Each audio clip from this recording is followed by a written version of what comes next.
Alors, bienvenue à cette dernière présentation de notre journée salle de montre virtuelle du 28 septembre. Vous êtes toujours en compagnie de Nicolas Aumet, qui n'est plus à l'écran. J'imagine qu'il arrivera bientôt. Et en ma compagnie, Anne-Marie Fortin, on est donc tous les deux de Pouce Carré, les fondateurs de Pouce Carré. Notre dernier catalogue qu'on vous présente aujourd'hui, c'est le catalogue d'une maison de diffusion. C'est la maison La Boîte de diffusion. Et en fait, donc, on va vous présenter des livres qui sont issus de différentes maisons d'édition, mais qui sont diffusés par la boîte de diffusion. Si vous étiez parmi nous, au printemps dernier, on avait reçu deux représentantes de la boîte de diff qui avaient présenté plusieurs des ouvrages. Et cette fois-ci, elles nous ont demandé de faire la présentation et nous ont donc envoyé aussi d'autres livres. Donc, on va vous présenter des livres qui n'avaient pas été présentés la première fois. Qui n'aime pas la bande dessinée? Levez la main. Bien, est-ce que vos élèves détestent la bande dessinée? J'en doute. Qui n'aime pas le manga? Je doute qu'on ait beaucoup de personnes qui lèvent la main à cette question et c'est ce qu'on va vous présenter cet après-midi, donc des mangas et des bandes dessinées. Nicolas, est-ce que tu as une préférence? Veux-tu débuter ou tu veux que je commence avec une présentation? Bien, je vais commencer, si tu es d'accord, avec la présentation de deux bandes dessinées qui se font écho. Et elles se font écho à cause de la thématique traitée. Et cette thématique, c'est la danse. Alors, on a découvert au fil du temps plusieurs romans ou séries qui parlent de la danse. On sait que ça intéresse beaucoup les jeunes, ça intéresse beaucoup les ados, sont nombreux les ados à vouloir danser. On parle souvent aussi de l'importance de l'exercice physique. La danse, c'est un exercice physique très important. C'est aussi souvent un exercice psychologique qui est très important. Alors, on a deux séries qui se répondent d'une certaine façon et qui parlent toutes les deux de danse, mais de façon différente. Je commence avec le tome 1 de la série Emma et Capucine, qui est paru chez Dargaud. C'est de Jérôme Hammond et Lena Sayafoum. Et le tome 1 ça s'appelle Un rêve pour trois. Moi, ça m'a intrigué déjà Emma et Capucine, mais là, on nous dit un rêve pour trois. C'est qui la troisième personne? Emma et Capucine sont des sœurs jumelles. Puis regardez les pages de garde ici. Vous avez une idée là, de quelle danse on va parler, j'imagine, avec la couverture, la quatrième, les pages de garde, on va parler du ballet. Emma et Capucine sont des sœurs jumelles. Est-ce qu'elles sont jumelles? Sont des sœurs. Là, j'ai un doute, là, quand on va voir si elles sont jumelles, mais tu sais, des sœurs qui sont proches en âge, mettons. Et dès le début de l'album, on comprend qu'une des sœurs a fait un numéro. C'est Emma. Donc, Emma a fait un numéro, puis elle dit « Alors, comment c'était? » Là, la dame lui répond « Bah, c'est mieux que la dernière fois, mais tes mouvements sont encore trop personnels. » En danse classique, tout est une question d'unité, Emma. Tu dois être plus conventionnelle si tu veux réussir les auditions. Moi, je ne sais pas pour vous, mais ça commence raide, là. Puis on sait que des fois, l'univers de la danse, ça peut être difficile comme ça. L'univers de la danse classique, entre autres, ça peut être difficile comme ça. Il peut y avoir énormément de pression mise sur les jeunes filles. Tu veux bien faire la même chorégraphie que ta sœur, Capucine? Capucine, c'est celle qui a les cheveux bruns. Regarde comment ta sœur maîtrise chaque partie de son corps, Emma. Ses épaules restent basses, ses poignets sont cassés. Ses gestes sont fluides comme les tiens, mais Capucine les contrôle aussi en permanence. Là, on se dit, ouais, ben cet entraîneur, franchement, cette entraîneuse, elle est raide, hein? Alors, Emma va dire, je danse vraiment si mal que ça? Bien sûr que non, ma puce. J'aime beaucoup ta façon de danser. Ma puce. Pourquoi tu me le dis jamais alors? Et là, on comprend qu'en fait, c'est pas son entraîneur, c'est sa mère. C'est la mère d'Emma et Capucine. On va les voir à la maison par la suite et le père d'Emma et Capucine, qui est là aussi, il va dire à la mère je sais que tu veux qu'elles réussissent les auditions, mais il faut que ce soit leur rêve à elles aussi. Ça ne peut pas être juste ton rêve à toi. On va comprendre au fil de l'album que la mère d'Emma et Capucine, elle voulait être violoniste. Et après avoir fait plusieurs fois des auditions pour rentrer dans les plus grandes écoles de musique, elle a été recalée, elle n'a pas été prise, puis ça a brisé son rêve de jeunesse. Et là, elle voit ces deux jeunes filles qui, depuis qu'elles sont tout petites, veulent danser, puis elle va les pousser, mais on pourrait dire les pousser peut-être un peu trop. Dès le début de l'album, les auditions ont lieu et Capucine est prise à la plus grande école de danse de Paris, mais Emma, elle n'est pas acceptée. Alors, des deux sœurs, il y en a une qui est choisie et l'autre qui ne l'est pas. Puis ça va être l'occasion pour Emma, qui a toujours voulu danser. Depuis qu'elle est petite, elle demande à sa mère de danser.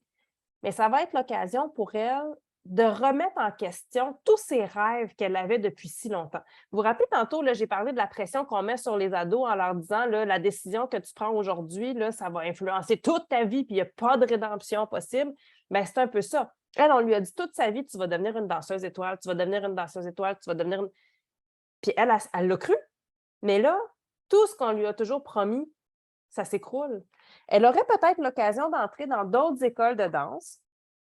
Puis au fil du temps, ben même ça, elle va se rendre compte que c'est pas vraiment son rêve à elle. Elle ne veut pas danser. Elle ne veut plus danser. Chez elle, on écoute toujours de la musique classique. Puis un jour, elle entend des musiques plus contemporaines, tu sais, des musiques pop, hip-hop, puis elle aime ça. Puis là, elle se met à en mettre à la maison. Puis on voit sa mère qui rentre à la maison, puis elle dit un peu, tu sais, grosso modo, c'est quoi cette musique de barbare? Qui écoute cette musique de barbare? Et là, ben, elle va dire, c'est moi et j'aime ça. Puis on comprend vers la fin de l'album que peut-être qu'en fait, Emma, elle va recommencer à danser un jour, mais peut-être que ça ne sera pas de la danse classique qu'elle va faire. C'est comme ça que se termine le premier tome d'Emma et Capucine. Bien, c'est un bel album, évidemment, pour aborder les exigences parentales, là, la pression des parents, puis les exigences que les parents peuvent mettre sur des enfants, mais aussi que la société va mettre sur des enfants. Et je pense qu'avec le prochain livre que je vais vous présenter, on pourra faire une activité de comparaison. Le prochain ouvrage, ça s'appelle Au-delà des étoiles, la naissance d'un crew. Et celui-ci, c'est de Les Deux Pareils et Cécémia, paru dans ce cas-ci chez Dupuis. Quelle danse on va aborder cette fois-ci? On n'est pas tout à fait dans le même univers. Hein? Cette fois-ci, on va parler de la danse hip-hop. Vous allez voir à quel point je connais beaucoup de choses en danse. Dès la première page, on a la présentation des 6 personnages principaux avec un peu leur fiche. Donc ça, c'est le fun. Déjà, ça nous aide à reconnaître les personnages. Et bon, on a des personnages avec des surnoms, des diminutifs. Ça va vite. C'est vraiment même dans le style d'illustration, dans le style de narration, on est dans deux genres différents. On a passé de la danse classique vers une danse plus active. Vous voyez ici, on a un groupe qui fait du hip-hop. Et puis, il y a un garçon qui, lui, fait partie de l'équipe de soccer. D'ailleurs, on va apprendre dans l'ensemble du roman, de la bande dessinée, que ce garçon, ses parents jugent beaucoup les jeunes du quartier. C'est un quartier un peu rude. Ils jugent les jeunes qui font du hip-hop, ben, c'est juste des traîneux, là, ceux qui traînent dans les rues. Donc, il n'est pas supposé de se tenir avec cette gang-là. Lui, il joue au foot, il fait du soccer. Mais à un moment donné, ses amis vont le mettre au défi. Ah ouais, toi, tu penses que tu fais du sport en faisant du soccer? Viens donc à un entraînement de hip-hop. Et il va y aller, puis regardez sa face. Issu, il a chaud, il force, c'est pas évident. Réussir à se tenir en équilibre comme ça. Je ne sais pas pour vous, mais moi, je ne suis pas capable de faire ça. Je vais en parler à ma physio, elle va peut-être me donner des trucs, là, mais pour l'instant, je suis dans des exercices avec un gros ballon. Je ne suis pas rendue encore à me tenir debout sur mes deux bras d'en avant. À la fin de l'entraînement, il est exténué. Et puis bon, donc nos personnages comme ça vont commencer à s'entraîner ensemble. Ils sont 6, 5 qui ont grandi ensemble, puis un qui est nouveau dans le quartier qui s'appelle Synapse, qui vient d'arriver, qui vient d'une famille, on comprend qu'ils ont fui la guerre. Sa mère ne veut pas trop qu'il traîne avec les amis parce qu'elle dit, dans la vie, nous, on n'a pas d'amis. Tu sais, c'est quelqu'un qui vient d'un milieu où il faut se protéger. Ils vont fonder ce qu'ils appellent le crew, donc leur gang, leur équipe de danse, les étoiles. Et ils vont s'entraîner ensemble, puis on va suivre leur pérégrination.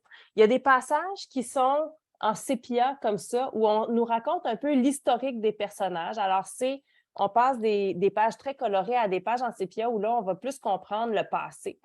Puis, en comprenant le passé, on va comprendre comment les 5 jeunes se sont rencontrés, mais aussi, il y a un personnage qui est le personnage de l'entraîneur de l'équipe de danse. Puis lui, on va voir que plusieurs années auparavant, il a essayé de sortir 2 de ses amis de l'univers des gangs puis de la vente de drogue. Et il voulait comme les rediriger vers la danse, les amener à danser avec lui au lieu de se lancer dans la vente de drogue puis les gangs. Malheureusement, il n'a pas réussi. Puis à la fin de l'album, de la bande dessinée, on va voir qu'un de ses amis a été hospitalisé parce qu'il s'est fait attaquer par le chef de gang. Donc, on est vraiment dans un univers, on pourrait associer ça c'est une bande dessinée européenne, mais on pourrait associer ça à l'univers des banlieues, les gangs de rue, la drogue, les groupes d'amis, mais c'est vraiment l'amitié qui triomphe. Ils font des choses un peu illégales, comme aller se baigner dans la piscine municipale quand elle est fermée. Une ambiance amicale, d'amour qui naissent. Et ici, c'est la culture hip-hop qui va sauver les jeunes. Puis regardez, même, on a aussi la culture des graffitis là, qui s'invite dans les pages de garde. Alors, ils vont s'appeler les étoiles. On va faire un clin d'œil aux différentes constellations. Puis vous allez voir dans d'autres livres que je vais vous présenter dans la collection de la boîte de Diff, il y a des étoiles et des constellations qui vont revenir. On pourrait mettre ces livres-là en commun, en comparaison ou en commun pour faire une activité autour des constellations. On va parler des différentes constellations des étoiles. Et ce que je me disais, c'est qu'en faisant lire ces 2 bandes dessinées-là aux ados ou en leur proposant d'en choisir une des 2, donc on pourrait avoir la moitié d'un groupe qui lit la bande dessinée sur la danse classique, l'autre moitié qui lit sur le hip-hop, on pourrait s'amuser à faire un combat amical de la meilleure, quelle serait la meilleure danse. Donc, bien sûr, il n'y a pas nécessairement de vrai ou de faux gagnants, mais des fois, on cherche des sujets avec lesquels faire débattre les ados. Moi, je me rappelle, là, en secondaire 5, je pense, on avait fait un débat sur le droit à l'avortement. C'est un peu plus philosophique que quelle est la meilleure danse. Mais des fois, d'avoir des sujets qui sont un petit peu moins fondamentaux, ça va permettre, parce que dans un débat, des fois, il faut comme un petit peu pour avoir 2 équipes, il faut obliger une partie des jeunes à prendre une position qui n'est pas nécessairement leur position. Si moi, on me disait, là, dans 3 semaines, il faut que tu fasses un débat sur le droit à l'avortement, puis tu vas être contre l'avortement, c'est sûr que je suis capable de trouver des arguments pour aller débattre, mais je ne le ferai pas avec mon cœur parce que ce n'est pas ma position. Tandis que si on me disait, dans 3 semaines, tu dois dire que le hip-hop, c'est la meilleure danse, puis c'est mieux que la danse classique, ça a un petit peu moins d'implication émotive, puis moins d'implication philosophique chez moi. Je vais être capable de trouver plus facilement des arguments pour et contre. Puis au bout du compte, je vais être capable de mener à bien l'activité d'étayer mon argumentation, de trouver des arguments et des contre-arguments, même si ce n'est pas un enjeu de société majeur. Donc voilà, alors pour les 2 bandes dessinées de danse, alors je pense que j'ai beaucoup parlé. Nico, je vais te laisser peut-être présenter quelque chose à ton tour. Tu as tout à fait raison. Vous allez voir que moi, je change vraiment de registre, vraiment même de registre. Et puis là, c'est pas pour rien, les choix qui ont été faits, ça avait été si nous étions rencontrés dans le but de faire découvrir de la bande dessinée pour les jeunes du primaire, mes choix n'auraient peut-être pas été les mêmes. J'ose aller loin dans la BD quand je m'adresse à des jeunes qui vont jusqu'à 18, puis bon, je ne parlerai pas des cours aux adultes, là, mais sachez que c'est des grands lecteurs de BD aussi, qu'on ne l'oublie pas. Vous allez voir tantôt que les BDistes aiment les BD. Je vais vous en parler. La BD, ce n'est pas un genre facile, je vous l'ai dit, ça a une structure, c'est structuré. Quand on va rentrer dans les mangas, la bande dessinée japonaise, on va pouvoir en reparler aussi. il y en a pour tous les âges, pour tous les goûts, pour tous les portefeuilles. Heureusement, parfois qu'il y a des bibliothèques parce que... puis même pour les parents, si vous avez des enfants qui sont fans de BD, ça coûte une fortune parce que ça coûte cher une BD. Il y a plusieurs personnes qui ont travaillé dessus et des fois, ça vous enrage parce que c'est lu en 1 heure. Et puis, des fois, ça va vite parce qu'on en veut un autre, mais bon, c'est ça. Et puis, ça donne une voix à plusieurs corps de métier, c'est-à-dire des illustrateurs, des auteurs, ceux qui font la mise en couleur. Il y a plein de choses à faire quand on veut travailler dans le monde de la BD. Alors moi, déjà, je suis allé, quand j'ai ouvert la boîte de trésors, quand j'ai reçu, j'ai commencé à faire mes devoirs et à lire et à lire et à dire, bon, qu'est-ce que je présente? Là, je ne peux pas tout présenter, quoi que je veux tout présenter. Et bien, je suis tombé sur un personnage que j'ai connu, pas dans une BD, mais que ma foi, c'est brillant ce que ça a été fait. C'est un personnage qui est passé de la littérature à la culture populaire, et je parle de Sherlock Holmes. Sherlock Holmes, les ados le connaissent, surtout depuis ils ont fait une série qui était franchement géniale. Et puis pour vrai, ben, en tout cas, j'ai juste écouté les 2 premières saisons parce qu'après, j'accroche pas aux séries point, mais c'est la série, la dernière, je pense que j'ai vraiment écouté, ça remonte déjà. Ici, je vous présente, je vais vous dire le nom de la série qui s'appelle Dans la tête de Sherlock Holmes. On voit Sherlock Holmes, puis là, on va entrer dans sa tête. Puis quand on rentre dans la tête de Sherlock Holmes, mais c'est ça qu'il y a dans la tête de Sherlock Holmes. C'est une méga bibliothèque. Méga bibliothèque. Ça, c'est la tête. C'est ce qu'il y a dans la tête de Sherlock Holmes. Ça aurait pu s'appeler Dans la tête de Nico. C'est l'équivalent de 3 Walmart, je te le jure. Alors, dans la tête de Sherlock Holmes, il y a plein de choses parce que Sherlock Holmes avait une mémoire photographique, donc il n'oublie rien. Il peut lire quelque chose une fois, il va s'en rappeler. Il peut voir quelque chose une fois, il va s'en rappeler. On pourrait dire que c'est utile, mais parfois, ça doit être un peu épuisant aussi. OK. Un simple diagnostic médical du Dr Watson se révèle être bien plus que cela. Dr Watson, vous savez, c'est qui? La découverte d'une poudre mystérieuse sur des vêtements et d'un ticket de spectacle très particulier amène Sherlock Holmes à penser que le patient n'est pas l'unique victime d'un complot de grande ampleur. Donc, comme dans tout truc policier, il y a un événement déclencheur. Ici, puis là, c'est très foncé. Il y a un homme qui court dans la rue, en robe de nuit, de toute évidence. Il se fait arrêter, puis on l'amène le lendemain chez Sherlock Holmes. Puis là, regarde, je ne devais pas le faire, là, mais je vais vous le dire. Vous connaissez sans doute un peu le personnage de Sherlock Holmes, puis pour vrai, il était très brillant, mais je veux dire, c'est un toxicomane là, aussi, puis on ne se cache pas de tout ça. Voilà. Donc, Sherlock Holmes, ça commence avec tu vois, là, c'est encore sa tête, là, puis là, il y a une seringue qui tombe. Et Sherlock Holmes est comme dans un swamp vert. Et le docteur Watson arrive juste en bas et dit « Encore cette détestable manie, c'est quoi votre poison aujourd'hui? »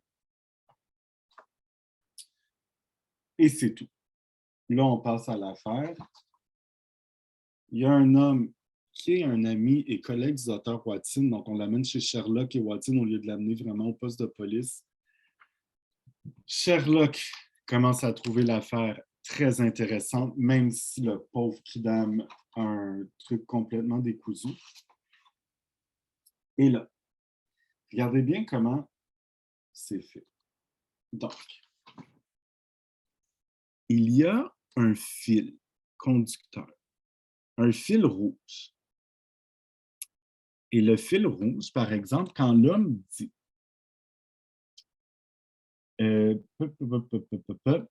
tout à fait, et nous pouvons pousser plus loin nos déductions. Notre ami a roulé sur lui-même, ses traces de boue le démontrent. La vitesse de la chute était donc également importante. Puis là, tu vois, dans la tête de Sherlock Holmes, il y a une petite pastille qui dit vitesse. Et puis l'homme qui chute. Ça, c'est relié du fil rouge. Le fil rouge, le fil rouge. Après avoir écouté l'homme, il faut faire des déductions. Cette BD-là est brillante si vous voulez travailler l'esprit critique des jeunes. Là, on se pose des questions.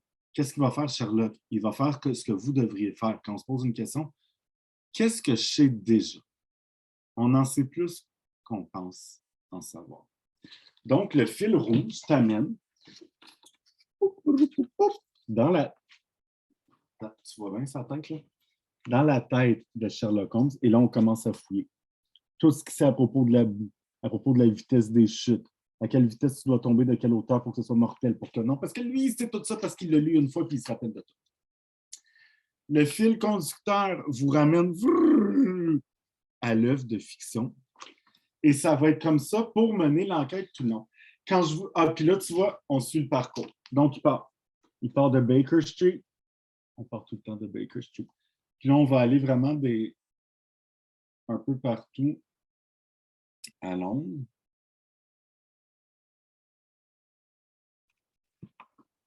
Lieu numéro 1, on va aller découvrir, évidemment, on va voir les morts. Là, lui, il va écouter des témoignages. Là, il va faire, regarde, là, il se pose la collecte des témoignages. Donc, le fil conducteur de l'intrigue est représenté visuellement à travers le récit. C'est génial pour la géographie et pour développer son esprit critique, la géographie vraiment de l'endroit. Mais vraiment, le tour de force, c'est le fil conducteur en rouge et que c'est entrecoupé, les grandes péripéties sont entrecoupées de ce qui se passe dans la tête de Sherlock Holmes. À la fin, il y a une page. Ah oui, ben regarde, je te le montre. Là, c'est pour ça que je dis que c'est des ados. On montre un cadavre, mais c'est ça. Je vais vous le montrer là, parce que c'est ce qu'on montre. Il n'y a pas de sang. En fait, la pauvre est morte d'une syphilis de seconde stade, si vous voulez tout savoir. Mais c'est à cause d'un salaud qu'elle a rencontré, qu'elle n'aurait pas dû rencontrer, qui n'a pas dit, qu'il a sali. Bon, évidemment, c'est la femme qui a écopé. Il va faire ses tests de chimie parce qu'on s'entend que ce qu'il aimait le plus, c'était tester des choses et expérimenter. Il y a une page à la fin qui présente, je vais y arriver, les indices.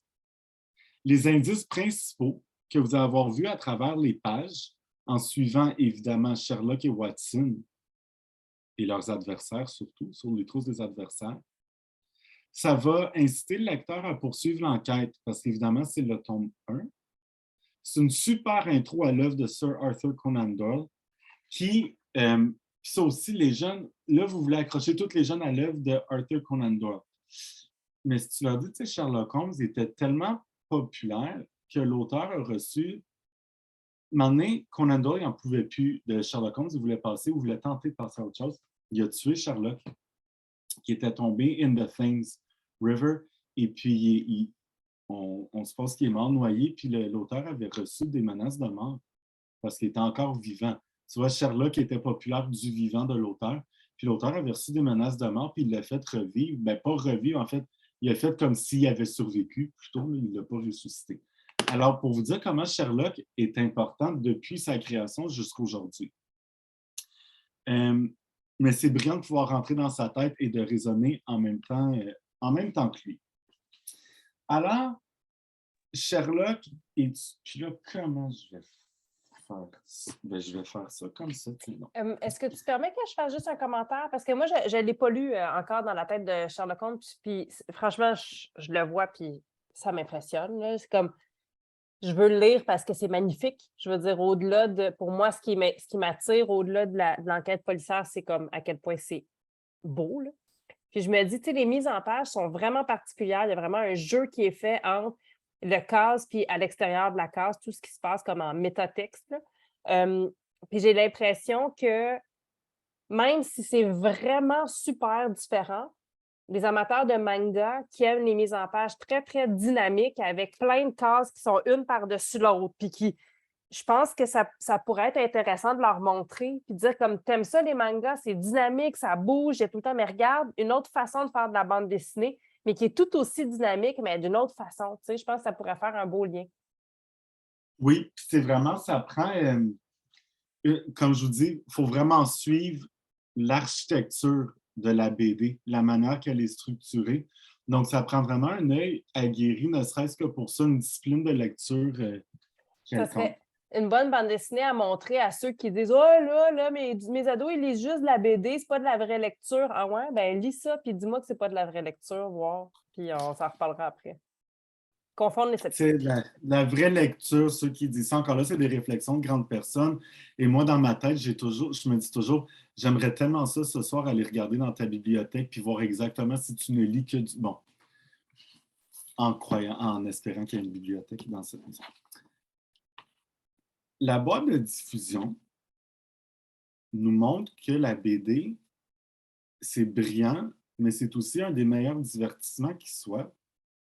Et la BD s'inspire d'un autre genre du magazine, et le magazine emprunte à la BD avec le magazine Spirou. Je tiens à vous le dire parce que depuis le début de l'abonnement, je lis ça comme sans arrêt, je les relis et relis. Donc, les BD préférés, comme Dad, pour ceux qui connaissent les BD de Dad, vous allez les retrouver là-dedans. Crash Tex va être là-dedans. Les ados connaissent très bien Luca. Pour ceux qui connaissent la BD, vous allez toujours avoir. Donc, ça revient à chaque semaine ou à chaque 2 semaines. Vous allez avoir du Kid Paddle, la vie en slip, les petits métiers méconnus. Là, je parle tous des extraits de différentes BD que vous allez retrouver là-dedans. Cédric. Vous allez avoir du Cédric. Mais mon préféré, il est où? Game Over. Ça va avoir Game Over. Puis ça, c'est le meilleur divertissement qui soit parce que si vous le laissez traîner, ça va être lu. Tout le monde dans la maison va le lire, les parents inclus. Ça n'a pas de bon sens. Oui, voilà, excusez, il n'est peut-être pas dans la biblio, mais sachez que c'est un magazine qui est franchement génial pour les amateurs de BD. Et ça nous fait aussi découvrir, il y a un lien qui a été. Ah, ça, là, depuis que je suis petit, les tuniques bleues, c'est. Non. Dans ce livre, on demande à un BDiste. Ici, on va parler. Voilà. Kid Toussaint, c'est lui, mais il s'est dessiné. Alors, c'est le scénariste de Télémac Magic 7, pour ceux qui connaissent la série. Il lit de tout et on lui demande. L'auteur dont le dessin t'impressionne, Bill Sienkiewicz. La première fois que j'ai lu une BD de cet auteur, c'était Elektra. Elektra, c'est un personnage de DC, pas Marvel, l'autre c'est DC Comics. Elle a des gens de. En tout cas, elle a des armes. J'ai été sous le choc. On était très loin des codes que je connaissais. On peut aussi citer Tim Sale, Batman et puis A Very Long Halloween avec un dessin un peu très sombre, vintage mais très sombre. Ta BD plaisir. Non, attends. La BD qui te rappelle un souvenir marquant, les X-Men. Les X-Men, ça devenait très violent. Ça dépend de la collection que vous choisissez, mais il y a des BD d'X-Men comme celui de Batman. Si tu veux de la violence, en voilà. La BD Plaisir coupable, toujours les X-Men. C'est vraiment ça qui répond. Toujours les X-Men. Même si je vois, maintenant, tout est officiel, il y a encore parfois des pépites. Donc ça, c'est dans un magazine pour la jeunesse où un BDiste parle que lui, X-Men, X-Men, X-Men. Et les jeunes, c'est ça, X-Men, X-Men, X-Men, même si c'est écrit 14 ans et plus à l'endos ou 16 ans et plus. Et ça, retenez-le. Parce que la bande dessinée qui est vouée pour les plus grandes personnes, même pour les adultes, va être souvent séparée des BD comme les Schtroumpfs. On va mettre les BD adultes ensemble, on va regrouper dans un autre bac ou les BD jeunesse. Mais souvent, ces deux bacs-là se retrouvent dans la section jeunesse quand même. Pourquoi? Ben parce qu'on a tant de pieds carrés là, dans un espace donné, puis il faut bien mettre les affaires en quelque part, n'est-ce pas? Mais entre deux bacs où il y a jeunesse puis il y a un autre nom, un jeune de 14 ans va sûrement aller dans l'autre. Ce qui est normal, j'aurais fait la même chose. Et il va le trouver toutes sortes de BD. Ensuite, ce qui passe pas à la maison, à l'école, ça regarde le jeune, ses parents, ses éducateurs et le dieu de son choix. Mais les jeunes, de plus en plus, ils ont accès quand même à découvrir. Et puis, le plus que tu mets un interdit sur quelque chose, le plus que le jeune veut aller vers ça. Mais tout ça, comment? Alors, voilà. Quand je vous parle de X-Men et vous parlez de la violence de ci, de ça, il y a une bande dessinée qui s'est ajoutée sur votre bibliothèque. Vous ne savez pas, vous ne l'aviez pas vu avant la bibliothèque. Il y a un titre sur votre bibliographie qui est Wind. Donc, c'est un Y, W-I-N-D. Le volume 1, c'est l'envol du prince. Donc, ça, c'est un méchant, on s'en doute. Puis eux, ils ont peur. Mais ils ne devraient pas être ensemble, ces quatre-là. Puis même, il y en a un qui n'aime pas les autres nécessairement.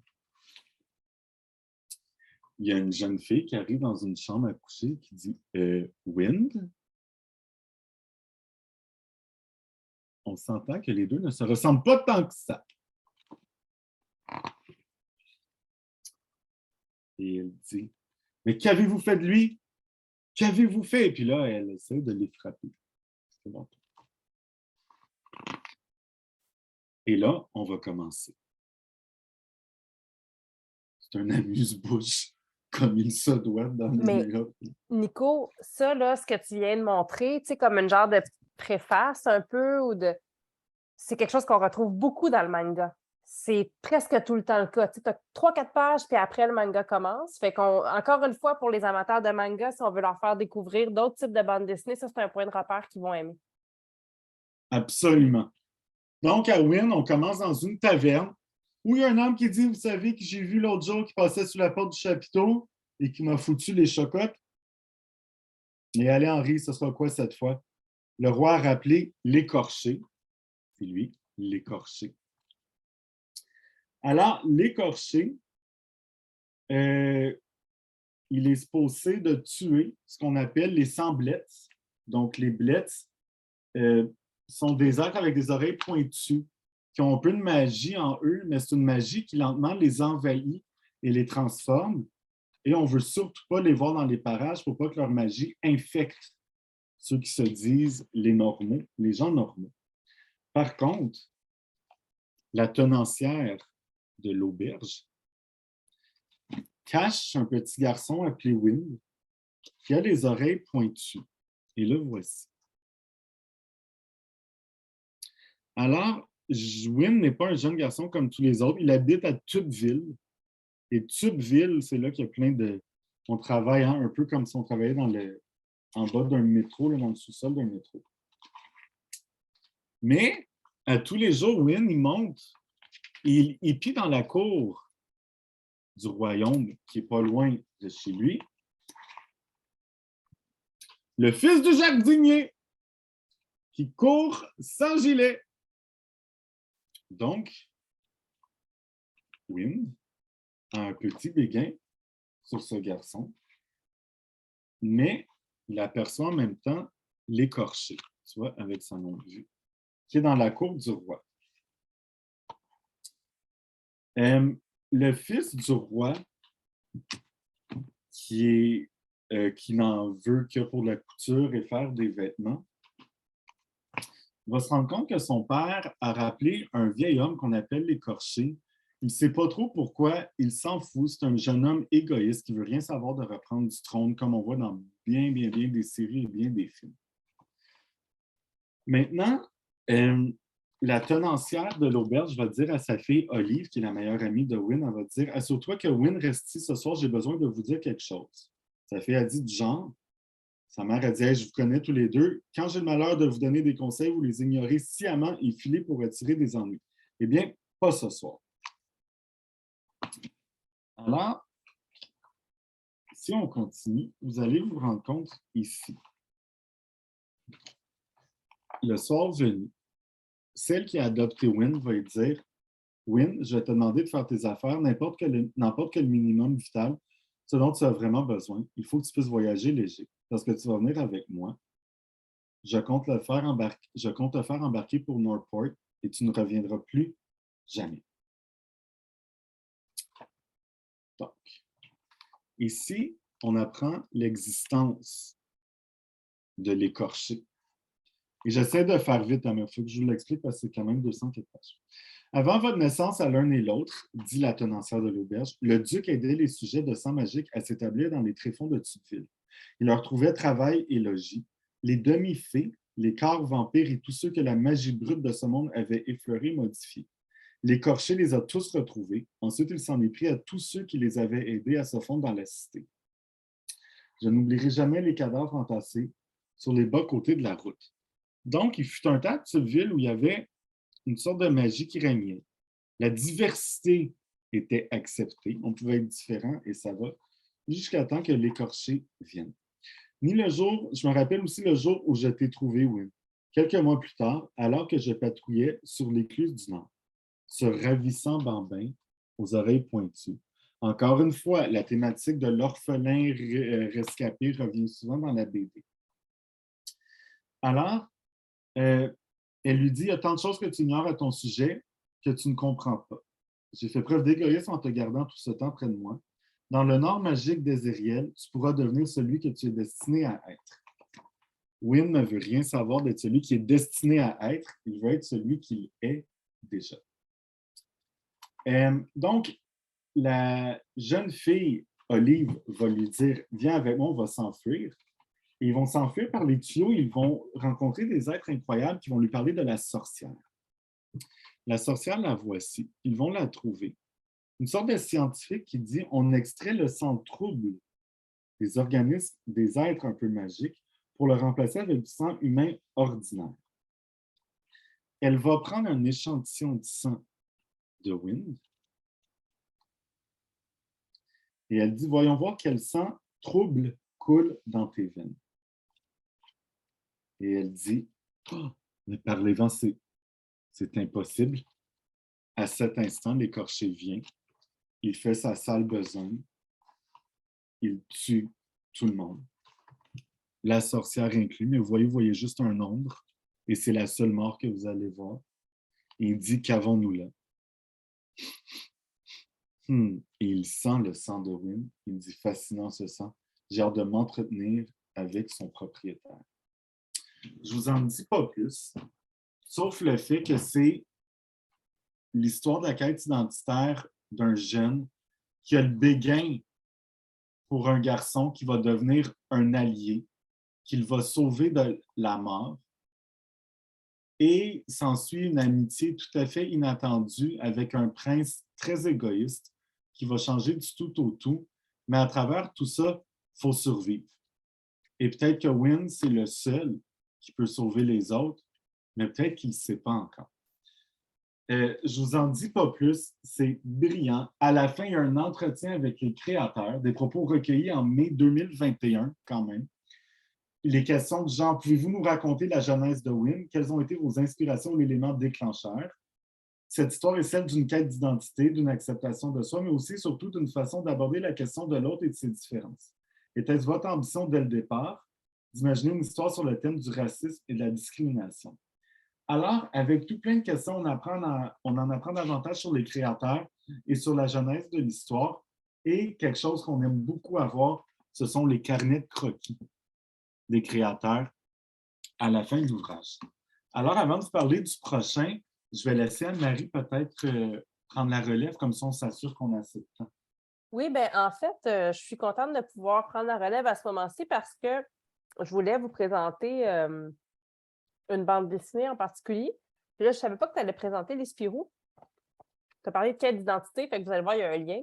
C'est une bande dessinée où il y a une quête identitaire et qui est scénarisée par nul autre que Kid Toussaint. Alors, ça fait un super lien avec ce que tu viens de nous raconter, Nicolas. Vous allez voir un peu, après qu'il se soit inspiré d'univers un petit peu comme celui, c'était pas l'univers de Wynne qui l'a cité, mais c'était dans la même esthétique, disons. Mm-hmm. Ben, qu'est-ce que Kid Toussaint maintenant crée à son tour?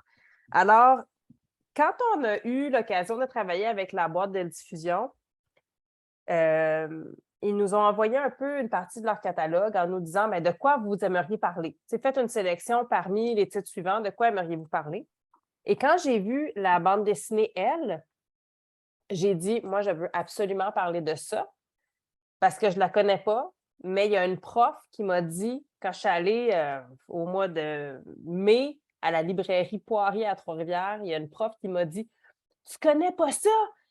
C'est la meilleure bande dessinée au monde que tous les ados aiment. C'était vraiment là comme... Bon, après ça, chacun ses goûts, mais je me suis dit, s'il y a une prof qui me dit ça, puis qui me dit que ses enfants et ses adolescents aiment ça, il faut absolument qu'on en parle. C'est une bande dessinée pour ados.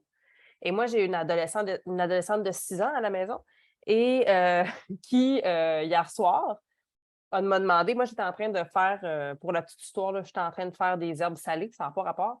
Puis, c'était l'heure de la lecture, fait que, elle me dit, maman, est-ce qu'on a le droit d'aller chercher des livres en bas? Mon bureau est en bas. Puis, vous vous doutez qu'il y a une bibliothèque garnie. Est-ce qu'on a le droit d'aller chercher des livres en bas? Là, je dis, oh oui, prends ce que tu veux, en autant que tu me le redonnes après, j'ai une présentation demain. Puis, elle remonte avec ça. Puis, elle dit, moi, c'est ça que je veux. J'ai dit, pas de problème. Quand je vous disais un petit peu plus tôt aujourd'hui que moi, je pense que des bandes dessinées, des fois, on peut les lire à différents âges, puis c'est vraiment correct. Je l'avais déjà lu, là. C'est un exemple, je trouve, parce qu'il y a quelque chose de la quête identitaire qu'un jeune enfant pourra comprendre à sa mesure, mais quand tu es un adolescent, la quête identitaire, tu es en train de la vivre, tu es en train de la ressentir. Fait que ce que tu vas ressentir dans l'histoire, c'est complètement différent. Je ne suis pas en train de vous dire que c'est bébé puis que ça se lit à 6 ans. Je suis en train de vous dire qu'on peut leur laisser explorer l'ouvrage, même s'ils sont plus jeunes. C'est quand même un ouvrage pour ados. Donc, on suit une bande d'amis dans une école secondaire. On les voit déjà ici dans les pages de garde. Puis à la fin, il y a des photos qui s'ajoutent. Donc, on va voir, il y a des choses qui se sont passées entre le début et la fin. On est dans une école secondaire et il y a une nouvelle qui arrive à l'école. Puis elle attire l'attention de notre groupe d'amis de base, là, qui est déjà qui est ici, de sont 4 amis. Ils voient la nouvelle passer, puis ils se disent « Ah, tiens. » Bon, premièrement, il y en a un qui la trouve jolie. Puis là, on se rend compte que lui, il trouve toutes les filles jolies. Tu sais, peu importe de quoi elles ont l'air, elle est tout le temps jolie. Et ils vont se lier d'amitié avec elle. Même si au début, tu sais, elle peut nous sembler un peu frondeuse, peut-être un petit peu inatteignable. Ils vont se lier d'amitié avec elle, l'inviter à s'asseoir à leur table. Puis, bon, au début, on a quelques situations de la vie quotidienne à l'école. Puis là, on se dit, coudonc, ça va être une histoire de vie quotidienne, là, tu sais, des petites activités entre ados. Par contre, à la toute première page de la bande dessinée, on avait cette image. Quand même mystérieuse, hein? On reconnaît la jeune fille qui dit « Tu ne pourras pas me retenir ici éternellement, tu le sais », puis qui brise ses chaînes. Alors, on revient à des histoires de la vie quotidienne, d'adolescents, des flirts, des amitiés. Puis un jour, alors qu'elle est en train de dormir, l'image, vous reconnaissez la couleur bleue qu'on a vue au début. Tu t'endors enfin? Tu as eu une journée bien agitée, pas vrai? Tant mieux. Elle tombe dans une espèce de... Après avoir que ses liens se soient détruits. C'est donc ici que tu te reposes, petite Elle rose, parce qu'elle s'appelle Elle, la jeune fille. Cette fois, je t'ai trouvée. Tu te crois toujours aussi forte, la seule capable de diriger, mais je vois que tu es fragilisée et il s'est passé pas mal de choses aujourd'hui. Le type chelou devant la maison, le baiser d'Otis, ta mère, l'exposé, je vais pouvoir agir. Oh, je sais, tu ne vas pas me laisser prendre le contrôle, mais j'ai plus d'un tour dans mon sac. Donc là, elle lui raconte toutes sortes de choses qui s'est passées. Puis regardez, c'est la même jeune fille, mais elle a les cheveux d'une autre couleur. Je vous reviens ici. Elle est écrit au pluriel. Elle s'appelle elle, mais au singulier. Puis il est écrit la nouvelle, avec un S entre parenthèses. Le lendemain, à l'école, elle, dans un cours d'éducation physique, reçoit un ballon sur la tête. Ici.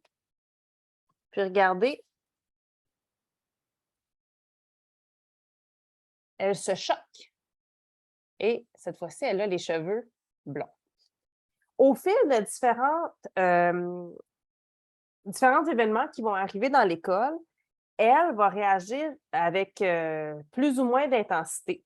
Parfois avec beaucoup de hargne pour de compétitivité.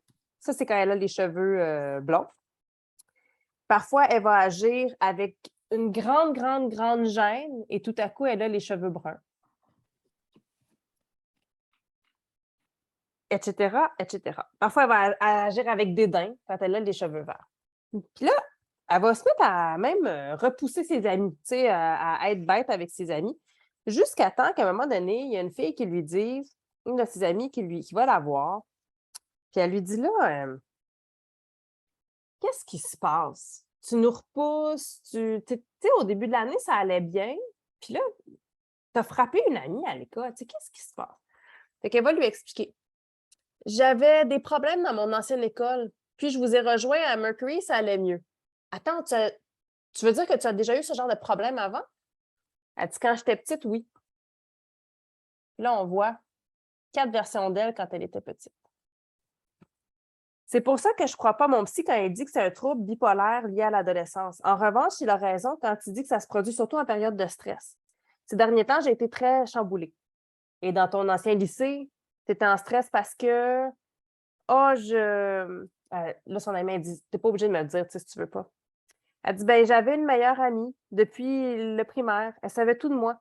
On s'est disputé à cause d'un mec dont je me foutais vraiment et elle a raconté à tout le monde que j'étais folle. Quand je voyais un psy, tout ça, les autres se moquaient ou me regardaient bizarrement. Alors, je l'ai frappé. Puis là, ensemble, elles vont faire le schéma des différentes personnalités de elle. Donc, il y a la blonde qui est agressive, prétentieuse, combative, compétitrice. La verte qui est réfléchie, muette, protectrice et forte.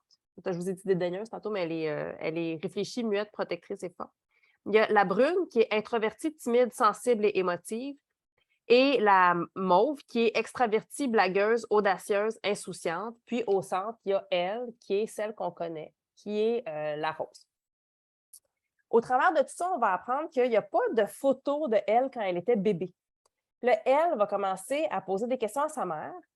Elle va se rendre compte qu'il y a quelqu'un qui l'observe devant chez elle. Puis avec ses amis, elle va décider de faire un road trip jusqu'à la ville où elle est née pour essayer de questionner le médecin qui a accouché sa mère pour savoir qu'est-ce qui cloche avec elle. Et là, on va apprendre, c'est ainsi que se termine le premier tome, qu'en fait, sa mère, elle n'a pas accouché d'elle. S'il n'y a pas de photo d'elle depuis les premiers jours de sa naissance, c'est parce qu'elle avait une mère biologique, qui n'est pas sa mère.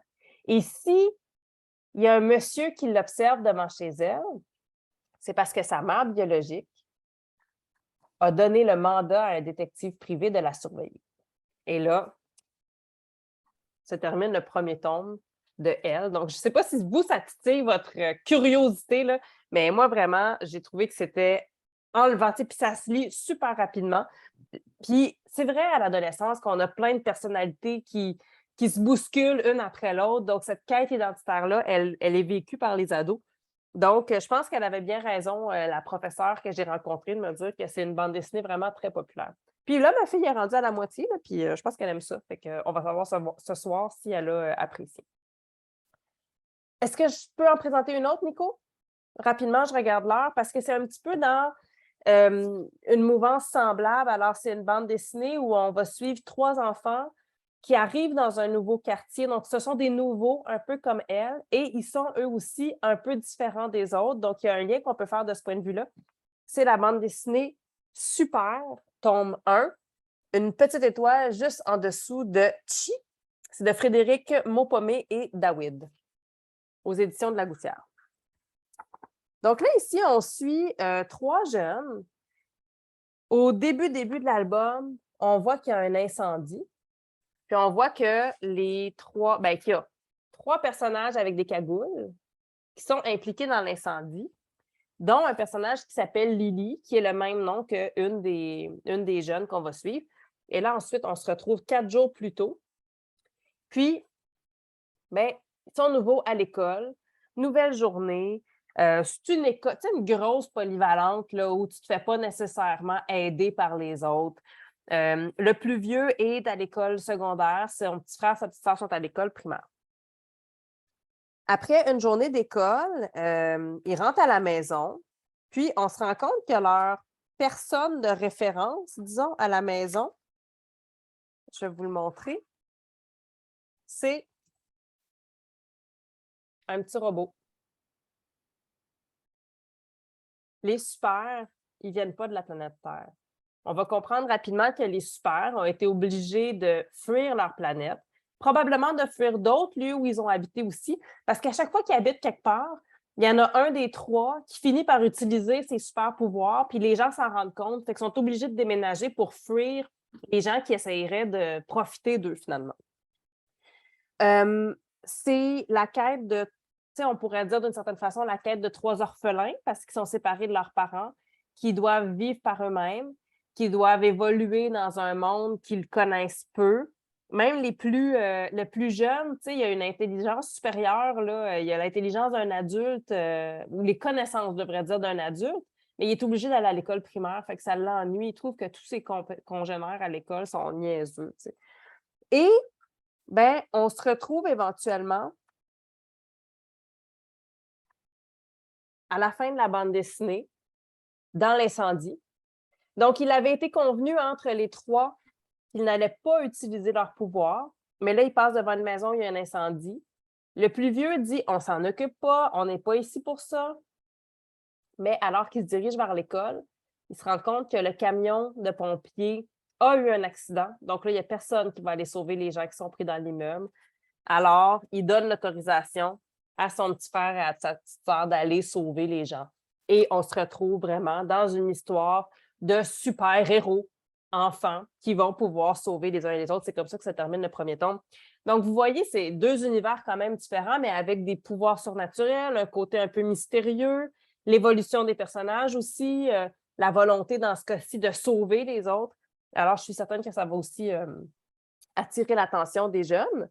Et ben voilà, Nico, à mon tour de te laisser du temps, je pense, pour que tu puisses Ben, présenter d'autres ouvrages. je vais surfer un peu sur ce que tu dis des gens qui veulent aider d'autres gens. Est-ce qu'il faut avoir des super pouvoirs pour sauver quelqu'un? Non. Et c'est ce qui me permet de vous présenter un personnage et vous plonger, pour être sûr d'avoir le temps de le faire, dans le monde du manga.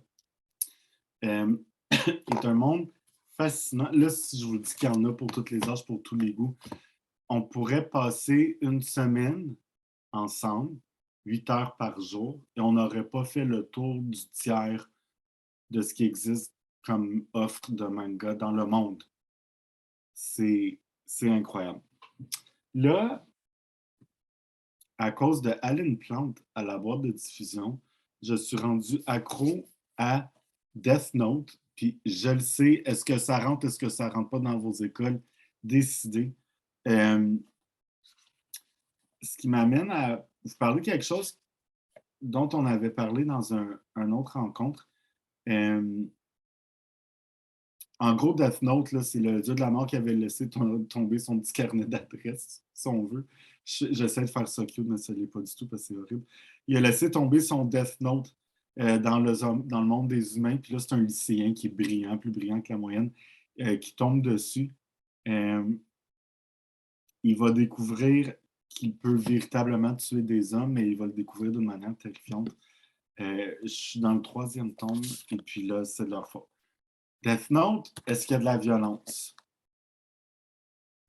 Ben, tu sais, il y a un titre qui renvoie quand même à quelque chose d'assez clair. Pas de la violence, mais bravo Light, c'est malin ce que tu lui dis. Moi, des personnages comme ça me fout plus la chienne que voir quelqu'un manger un coup de pied d'un dent. Tu comprends? Donc, la violence, c'est selon, parce que parfois, c'est des illustrations qui vont psychologiquement venir te toucher. Par contre, Death Note, c'est pas aussi violent que le titre peut le laisser croire. D'ailleurs, l'idée, c'est lisez-le, vous allez vous en rendre compte, mais parfois, on n'a pas le temps de tout lire. Il y en a du manga et on se dit, oui, mais regarde, celui-là, il y en a de la violence. Si le manga, ça suit des modes comme tout dans la vie. Il y a des modes dans la cuisine, il y a des modes dans la mode vestimentaire, il y a des modes dans tout, dans la littérature aussi. Alors, les mangas, c'est une évidence que si les mangas font partie de la culture populaire, c'est-à-dire qu'ils ont eu un film, qui ont une série de dessins animés, qui ont des clips en quelque part sur YouTube, s'ils sont connus autre que juste dans un livre, ben, c'est l'effet populaire qui fait que les jeunes veulent les lire. Peu importe le degré de violence, puis ça, il faut choisir ses batailles, puis c'est à vous aussi de savoir ce que les jeunes lisent, ce qui est acceptable ou pas. Moi, j'ai vu des mangas qui n'avaient aucun fusil, pas trop de violence, mais juste la manière qu'on représentait les jeunes filles. C'était même pas des femmes, c'était des jeunes filles avec des courbes de filles qui n'existent pas. Là. Bon, mais là, il n'y a pas de... Mais c'est de l'hypersexe. Ça aussi, donc, c'est de savoir c'est quoi ses limites avec toutes ces balises-là. Je suis tombé sur un manga intelligent, tendre, très humain. Il n'y a pas de violence, pas de vulgarité, c'est un vocabulaire soigné. On apprend plein de choses. Et ça s'appelle Les enfants d'Hippocrate de Mangetsu, l'éditeur. Là, je devrais dire le créateur en disant Toshiya Higashimoto. Alors, je vous présente Mako, il est ici. Alors, Mako, puis j'espère que je vais tomber sur la bonne page. Oui. Cet arbre est un platane. On l'appelle aussi l'arbre d'Hippocrate. En effet, c'est sous un platane qu'Hippocrate, le grand médecin de l'Antiquité grecque, aurait enseigné sa science à ses disciples, établissant par là même les bases de la médecine. 2500 ans plus tard, cette médecine continue d'être transmise et d'être apprise de génération en génération. Et là, il y a ce énergumène-là qui se promène avec une peluche. Et là, on entend un signal radio qui dit « Il est où? Ah oui. » On a eu un signalement dans un parc, comme quoi un individu louche traînait là. Alors, tu comprends, il faut y aller. Il se fait arrêter par un policier à vélo. Il lui dit « C'est quoi ça? » Il dit « Ben ça, c'est parce que c'est James. » « James, c'est mon doudou. » Et là, l'autre, il dit « Il se paye ma gueule. Tu vas me suivre au commissariat maintenant. » Il dit « Non, attendez, en fait, je suis un YouTuber, monsieur l'agent. » Et il se promenait avec son toutou pour faire découvrir le parc à ses fans, là, YouTuber et tout ça. L'agent, il ne sait pas trop c'est quoi un YouTuber. Fait qu'il dit « Passe-moi ça. » Il prend son cellulaire, il regarde et ça dit « Salut tout le monde, bienvenue sur ma chaîne YouTube, la chaîne de Mako. Aujourd'hui, je suis venu faire un petit pique-nique au parc Nico Nico. Et vous vous souvenez de James, il me suit partout. Vraiment un YouTuber dans l'air du temps, juste insipide ce qu'il faut. » Il dit dans sa chaîne, il faut dire qu'il fait un temps idéal pour déjeuner dehors. Puis là, le policier regarde et dit, ouais, il dit, ben regarde, sinon à part ça, c'est bien beau de faire des vidéos, mais il y a des endroits qu'on peut filmer et d'autres où c'est interdit, tu comprends. Pendant ce temps, il y a une jeune femme qui court, qui est en retard, et elle se rend pour aller chercher son garçon à la garderie. Tout va bien.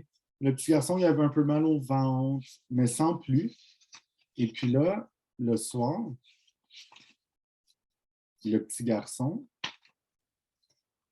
il va devenir un peu plus malade. Et entre-temps, arrive à l'hôpital le YouTuber Mako, habillé ainsi, avec un sabre. Alors, il commence en médecine, en pédiatrie, ce YouTuber, donc on peut faire ce qu'on veut dans la vie. Et puis, il va vraiment venir en aide, donc, à un enfant Et il va faire face aux parents qui disent voyons voir, merci d'être venu malgré ce froid du jeune homme. La mère dit il tousse comme ça depuis qu'il est revenu de chez ses beaux-parents. C'est de l'asthme pédiatrique, j'en suis sûr. Alors, vous me la donnez, cette ordonnance, il a besoin de médicaments contre l'asthme pédiatrique. Il n'y a pas d'erreur, j'ai fait des recherches sur Internet. Et là, le jeune médecin va dire madame, calmez-vous. Et il va lui parler de docteur Internet et qu'il ne faut pas nécessairement se fier. Il va faire 2-3 tests, il va vraiment découvrir ce qui se passe. La jeune femme qui est allée chercher son garçon à la garderie va revenir avec lui. Et pendant que Mako, dans la rue, fait ce qu'il a à faire comme YouTuber, le jeune garçon va vomir. Dans la tête de Mako se passe plein de mots, comme gastrite virale, intoxication alimentaire, invagination intestinale, je sais quoi, malrotation intestinale, acétonémie, appendicite, tout ce qui peut se passer. Donc, on voit que le jeune homme est quand même, à la fois, assez brillant et puis que là, en observant, un peu comme Sherlock Holmes, tout ce qui s'est déjà là, va défiler dans sa tête, tout ce que ça peut être. Donc, il demande, est-ce qu'il y a d'autres symptômes? Pouvez-vous me dire tout ce que vous avez remarqué, même les choses qui vous apparaissent anodines? Hier soir, il n'y avait pas du tout d'appétit, il n'a presque rien mangé. Il y avait un tout petit peu de fièvre, mais il ne toussait pas. On lui a diagnostiqué une gastro-entérite, mais il n'y a pas eu de diarrhée. C'est votre portable, madame? Ah oui. Puis là, elle voit que sur le portable, lui, il voit qu'elle avait écrit hier soir. La crèche m'a appelé, côté à l'hôpital. 36,7 de fièvre. Toutes les 10 minutes, se plaint de mots. Donc, on voit un peu ce que la mère elle a écrit. Et puis, il va la sauver. C'était vraiment une erreur médicale. Mais, donc, le jeune va la sauver, Mako. Et puis, elle va dire, je suis tellement de mauvaise mère. Il dit non. Il dit justement, les parents, maintenant, ils ont l'habitude d'écrire dans leur cellulaire ce qui se passe, puis à la minute où ça se passe. C'est plus facile que d'arriver chez le médecin avec plein d'ordonnances passées, puis des papiers, décider ça. Il dit, c'est à cause de vous que j'ai pu le sauver, puis de trouver ce qu'il y a. Donc, il rassure la mère. Dans l'immeuble où il vit, il va se passer un petit quelque chose avec la voisine qui devait garder son grand frère. Le grand frère, il a fait ce que j'ai fait. Moi, j'avalais des billes quand j'étais. Demandez-moi pas pourquoi j'avalais des billes. Un jour, billes, j'avalais des billes. Le petit garçon a avalé une sorte de bille, mais elle est aimantée. Donc, le jeune Mako prend son voisin, il court, et de manière endoscopique, on va aller chercher l'aimant. Il va être sauvé. On lui dit merci pour tout. Il dit de rien, prenez soin du petit. Puis là, le jeune qui l'a sauvé dit est-ce que tu as ouvert la lettre, Mako? Et Mako venait de recevoir une note de son père qui n'a pas ouvert, ça fait 14 ans qu'il n'a pas parlé à son père. Je ne vous dis pas pourquoi. Son père, qui avait une clinique de médecine avec la mère de Mako, qui était pédiatre, se rendait compte que la pédiatrie, ça ne rapportait pas une scène, fait qu'il a coupé l'aile pédiatrique de sa clinique, c'était l'aile de sa femme. Donc, il a sauvé, il a enlevé sa job. On s'entend que le couple n'a pas survécu. Mako est parti, son grand frère aussi. Et là, il apprend dans la lettre qui finit par ouvrir que son père l'appelle de retour à la maison où il vient d'ouvrir une clinique pédiatrique. Mako se pose beaucoup de questions. Il va aller voir son père. Pendant qu'il va voir son père, il se rend compte qu'il y a un jeune qui a besoin d'assistance. Il va aider le jeune. Son père va lui dire est-ce que tu as pensé à ma proposition? Mako va quitter. Mais dans le prochain tome, donc, attends, je vais au moins vous dire la fin là, des enfants d'Hippocrate. C'est la lettre de son père. Et ça finit avec la petite lettre. Et voici un aperçu. Oups. Merde. Je vais y arriver. Voilà. C'est plus lisible ici. Cher Mako, tu dois être surpris que je t'écris après tant d'années de silence. 14 ans. J'espère que tu vas bien. Grâce à mes relations dans le milieu médical, j'ai appris que tu travaillais à l'Institut Riken. Il y a 4 ans, j'ai quitté ma clinique et j'ai passé quelques années aux États-Unis. À présent, je me suis installé dans la ville de Kita-Hiroshima, sur l'île de Hokkaido. Et je vais ouvrir une clinique spécialisée en pédiatrie. Tu ne veux pas venir me rendre visite? J'aimerais te revoir, papa. On se rend compte que son grand frère aussi, Mako, est pédiatre, cette fois-ci en Inde. Et on nous donne un aperçu dans le tome 2, comme c'est l'habitude dans plusieurs mangas. Et ça dit Mako est de retour à Kita Hiroshima, la ville où se trouve la nouvelle clinique de son père. J'ai commencé le tome 2. C'est, ma foi, très intelligent. C'est juste une bonne histoire qui aurait pu être racontée comme un roman que j'aurais lu comme un page-turner. Donc, Mako, c'est un YouTuber et un pédiatre. Ça, déjà, oui, le personnage est différent, mais c'est pas un personnage qui a des super pouvoirs, c'est puis ça, quoique un médecin, tant qu'à moi, ça peut sauver des gens. Mais surtout, c'est il y a quelque chose à la Mary Poppins. Quand j'ai lu ça, j'avais Mary Poppins dans la tête tout le long. Vous allez me dire, mais pourquoi veux-tu... Quoi? Ben oui, je vais vous dire. Parce que Mary Poppins, c'est la gouvernante, elle arrivait dans une famille qui avait besoin d'être accommodée un peu. Puis quand le bien était revenu, elle quittait. Mako, il va comme par hasard arriver sur la route ou le chemin d'enfants qui ont besoin de son aide et de parents aussi qui ont besoin de son aide pour leur enfant. Puis une fois que c'est fait, il retourne enfin à la famille, puis il dit merci, puis on change de chapitre, on change en fait de petite aventure parce qu'il continue sa vie.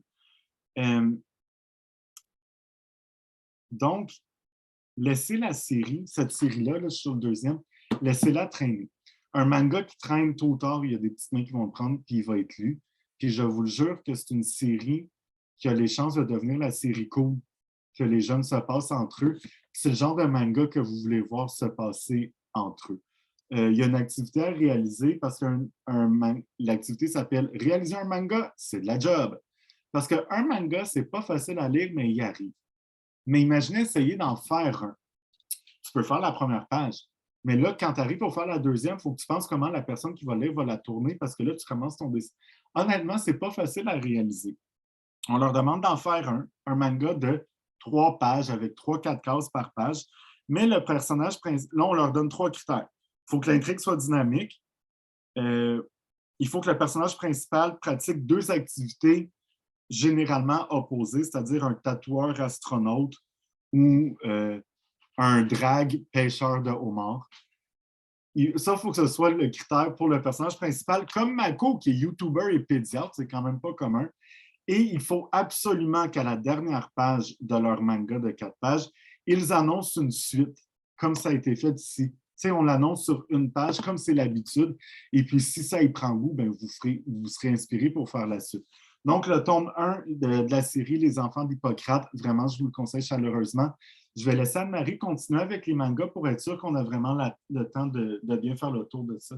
Ben On oui, commence, merci. ça pour vous dire qu'on prépare j'ose dire, c'est pas une série, mais des conférences avant d'en prendre plus qu'une sur le manga. Donc, suivez-nous puis vous le saurez. Oui, puis merci, Nico, de me céder la parole parce que j'avais envie d'enchaîner avec, justement, parce que tu proposes une activité où les jeunes vont créer leur propre manga. Puis tu as parlé aussi de cet univers excessivement foisonnant où il est dur de percer pour les créateurs aussi.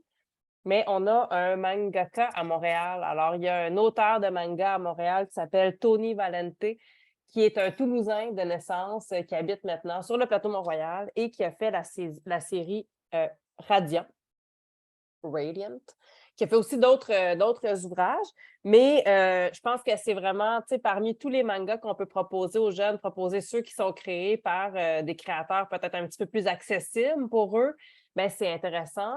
Il y a aussi le fait que parfois, en découvrant différents mangas, on va voir un peu des différences culturelles, je dirais, notamment dans la représentation des femmes, entre autres, comme tu l'as mentionné, des sujets aussi qui sont traités ou qui pourraient pas être traités dans la culture japonaise, mais et donc qui causent un peu de soucis auprès des personnages, alors que pour nous, ben, c'est pas grave de parler de ce sujet-là.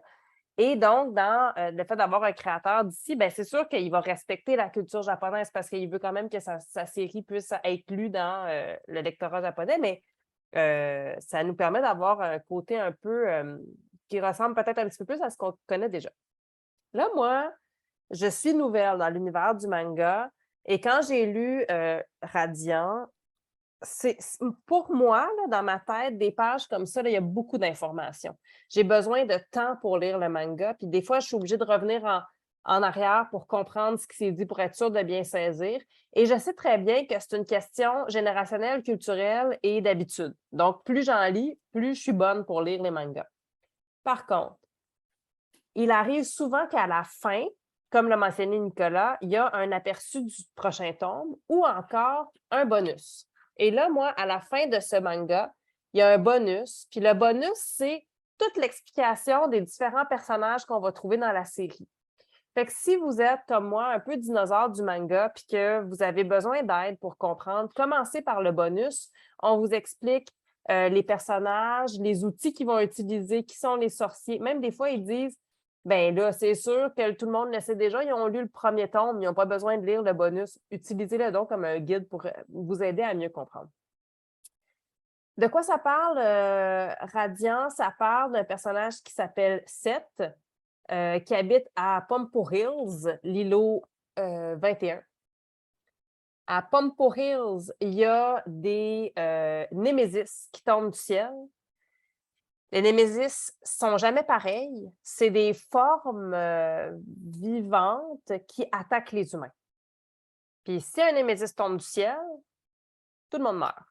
Sauf un petit pourcentage de la situation qui va survivre et qui va devenir les sorciers. Puis lorsqu'ils ont survécu à un Némésis, le sorcier va avoir un pouvoir et une particularité. Son pouvoir, ça va être un pouvoir magique. Puis, il va aussi souvent avoir un pouvoir rigolo qui n'a pas vraiment rapport. Tu sais, comme Seth, il y a des cornes qui lui ont poussé sur la tête. Il est aussi capable de contrôler des forces surnaturelles, mais il y a des cornes qui lui ont poussé sur la tête. Puis il y en a que leur pouvoir, là, c'est rigolo, genre faire pousser des carottes. Là. Tu sais, ça n'a pas nécessairement une utilité très, très forte dans leur univers. Les seuls qui peuvent contrer les Némésis, c'est les sorciers, c'est ceux qui ont déjà réussi à les vaincre et ils vont pouvoir les vaincre avec leur pouvoir. Seth est donc un étudiant sorcier qui n'est pas très bon, il n'est pas capable de contrôler ses pouvoirs. Mais comme, si on pense à Harry Potter, je veux dire, Harry Potter, au début, il ne savait pas contrôler ses pouvoirs, il n'était pas très bon parce qu'il ne savait pas qu'il y avait des pouvoirs, il n'avait pas appris depuis qu'il était jeune, mais il s'est retrouvé à être celui qui avait les pouvoirs les plus forts, qui pouvait combattre Voldemort. Seth, c'est un peu ça. On va se rendre compte dans le premier tome qu'il y a des pouvoirs vraiment très, très forts, qui est capable de faire des choses que d'autres sorciers ne sont pas capables de faire, mais il n'y a pas la connaissance encore qui va lui permettre de bien les utiliser. Puis ça va être sa quête. Et surtout, la quête de Seth, et c'est ce qu'on nous dit même à la première de couverture, qui pour nous serait la quatrième, c'est « Je ne veux pas seulement les chasser, je veux détruire le berceau des Némésis. » Donc, évidemment, lui, il va aller essayer de s'attaquer à la source du problème. Il y a 15 tomes, donc ça se peut que vous ayez besoin de dégager un petit budget pour l'achat de la collection complète parce que c'est sûr qu'après en avoir lu un, ils vont vouloir lire les autres, les jeunes. Mais je trouve que c'est un bel exemple de manga écrit par quelqu'un d'ici, donc c'est possible si on a le rêve de le faire. D'ailleurs, même l'auteur nous dit ici dans sa petite présentation, « Je veux écrire un manga! J'ai passé des années à crier ça sur tous les toits et là, ça y est, vous tenez le tome 1 entre vos mains. Cette satisfaction, cette satisfactionnerie, cette satisfactionnistance, il n'y a pas de mot pour décrire ma joie. Bon, maintenant que j'ai réalisé un de mes rêves, il ne reste plus qu'à passer à un autre. Je veux dormir. » Donc, on a ça. Puis, à la fin du manga, et j'ai constaté, je n'ai pas une lecture de manga qui est... j'ai pas lu l'ensemble de la proposition humaine. Là. Souvent, il y a les coordonnées de quelqu'un, en tout cas, soit du créateur ou de la maison d'édition. Puis, si vous avez Radiant à commercial Anne Kama, qui est la maison d'édition.com. Puis je me dis, puis vous pouvez suivre aussi l'auteur sur Facebook, fait que je me dis que quand même, parmi tous les auteurs, ah mon Dieu, on est rendu au tome 17, pardon, je me suis trompée de quantité de tomes. Merci Pierre-Luc. Parmi tous les auteurs à qui on pourrait écrire, il y a quand même plus de chances d'avoir une réponse qui vienne de Tony Valente qu'une réponse qui vienne d'un créateur qui parle japonais. Donc, ce serait une belle collection à mettre entre les mains des ados. je vais rapidement juste présenter peut-être une autre bande dessinée, Nico, parce que mon lien est trop facile. Des créateurs d'ici qui publient dans des maisons d'édition européennes ou japonaises ou étrangères, ben, c'est toujours intéressant de les célébrer. Et puis, vous avez Jocelyn Boisvert qui a publié Mort et déterré. C'est illustré par Pascal Colpron aux éditions Dupuis. Ici, vous avez le tome 1, Un cadavre de classe. Peut-être que vous aviez déjà rencontré l'histoire de Mort et déterré dans un roman que Jocelyn Boisvert avait écrit et publié aux éditions Soulière il y a quelques années, peut-être même une dizaine d'années si c'est exact. Ben, c'est l'histoire d'un jeune garçon qui, en voulant faire une bonne action un matin, il veut aider une jeune fille dans un parc qui se fait attaquer, ben, il se fait poignarder et il tombe au sol, puis il meurt. Sauf que, à un moment donné, il est mort. Puis là, il est dans son cercueil. Il a été mis en terre depuis 1 an. En fait, il se réveille. C'est un zombie. Un gentil zombie. Puis là, en fait, il se réveille après avoir été mis en terre, mais 1 an plus tard, son meilleur ami vient voir sa tombe. Puis, notre personnage a été enterré avec sa trompette. Puis il s'ennuie dans son cercueil en tant que mort-vivant, puis il se met à jouer de la trompette. Puis là, son meilleur ami l'entend, puis il va le déterrer. Mais ce qui est drôle, c'est que c'est un zombie là, que tout le monde voit, puis qui est gentil. Tout le monde a peur de lui, bien sûr, parce que regardez son visage, que les traits, tout comme la peau qui a séché. Puis... Mais même lui, il se regarde dans le miroir, puis il a peur de lui-même. Mais il va donc essayer de rentrer en communication avec ses amis, avec sa famille, avec ses parents.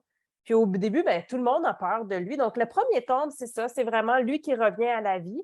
Puis, son meilleur ami était connu pour avoir des troubles de santé mentale. Fait que quand son meilleur ami est pris en train de déterrer le cadavre de son ami, ben, il se fait interner en psychiatrie. Mais il n'y a pas de trouble psychiatrique là, à ce moment-là, lui. Là.